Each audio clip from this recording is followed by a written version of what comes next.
बिस्मिल्लाहिर्रहमानिर्रहीम, अस्सलाम वालेकुम and welcome to JK academy. दोस्तों, क्या आप जानते हैं कि फादर ऑफ कंप्यूटर कौन है? जी हाँ, यानी बाबा कंप्यूटर कौन है? चार्ल्स बेबेज जो वो साइंटिस्ट है जिसको फादर ऑफ कंप्यूटर होने का एजाज़ हासिल है। इसकी बुनियादी वजह यह है कि 1837 के अंदर चार्ल्स बेबेज ने एक कंप्यूटर इन्वेंट किया था जिसका नाम एनालिटिकल इंजन या डिफरेंस इंजन था, और उसको इन खिदमात की वजह से आज भी कंप्यूटर साइंस की दुनिया में फादर ऑफ कंप्यूटर के नाम से याद किया जाता है। चार्ल्स बेबेज एक रियाजीदान था, यानी मैथमेटिशियन था, और इसका ताल्लुक इंग्लैंड से था।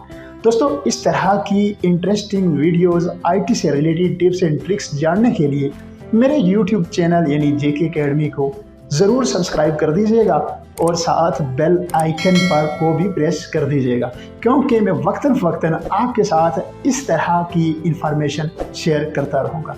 Thank you very much.